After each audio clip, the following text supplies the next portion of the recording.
Hey, what's going on, everybody? Welcome to day 27 of 31 Days of Horror. D-Bougie86 here again. Now, the film I got for you guys today is actually a film I did watch when I first got it in, but I was kind of like partying and talking to friends and wanted to really get a good review for you guys of this film, so I decided to rewatch it today. And this is a film that was actually released last year. It was on a lot of top 10 lists from last year, I remember, and it only got a physical media release in the States until this year. So, and it goes by the title of Clown. Yes, this film is directed by John Watts, who directed a film called Cop Car with Kevin Bacon, which I actually haven't seen yet.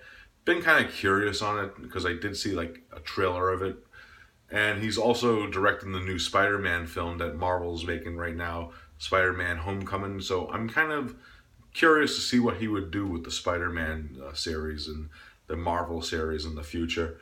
So that's good stuff right there. Now, and also this film is produced by Eli Roth, and if you know about the history of how this film was made, John Watts actually made this fake trailer that said from the master of horror Eli Roth presents like uh of a clown. It was a fake trailer for this film, but Eli Roth actually saw the trailer and liked the concept enough that he decided why not, and he actually produced and said that he would help this director make this trailer into a full-length film, which is this is the product of. Now, the main plot of this one, we're introduced to our main character, Kent, who's this real estate agent whose son's birthday is on this day, and he's a very loving family man, as we could tell from the stuff that he does in the film. But they ordered a clown to play at his son's birthday party, and the clown canceled at the last moment. He's still on this real estate job site at this house that he is gonna sell in the future, and he ends up finding in the basement of this house this clown costume. So he decides why not let his son have a show and perform as a clown. So he ends up doing that. But what ends up happening the next day, he actually forgets to take the clown suit off. And when he wakes up, he actually can't take the suit off. It's stuck to his skin pretty much. And later on in the film, there's a clown nose too that is actually stuck to his face. Also, they pull that off and it damages his nose really bad.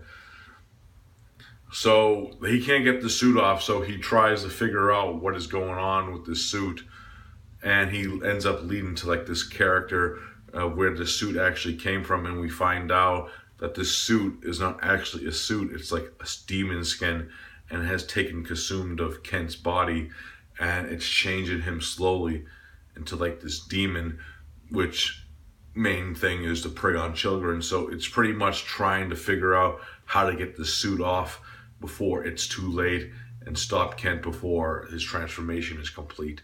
That is pretty much the main plot of the film.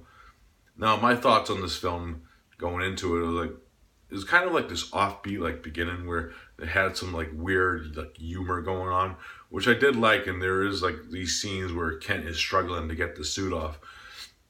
And it was very interesting. There's one scene where he's on a job site and he takes this blade thing and tries to cut the suit off, but it ends up damaging himself. And then, of course, with the nose, it actually damages him too in the film. And it's a really interesting character study of how this guy is transforming into something that he would never think of being, and it goes in that direction that I highly enjoyed it because it surprises me because, as you know, a lot of these horror films kind of killing kids in them is a taboo subject, but this film doesn't do that. It has that aspect where the kids do end up getting killed in the film, which was really highly surprising and shock value of the situation, especially when we find out this guy was a loving family man and a father himself, and he's tearing apart to actually do these acts through this suit. Pretty interesting, and the cast is great. The main cast leader that steals the performance for me is Peter Stormare, who's a very well character actor. I always enjoy seeing him in film, and he does a terrific job as his character in this film. It's really spellbinding and fucking awesome, his character, and we find out more about his backstory too, which totally makes sense when you look at the film in perspective. Now, another cool thing about this is the effects are great. I love how the clown looks at the very end. It has some great makeup effects. And the film goes from like humorous to like very dark at the very end. I love the dark nature of the ending of this film. Really fucking great stuff. If you haven't seen Clown yet, I highly recommend this film. It's a fucking blast to watch. If I had to rate it, I'm giving it a solid 9 out of 10. It's a fucking treat, and I'm glad I finally got a chance to review it for you guys. If you haven't seen it yet, check it out. Fucking awesomeness.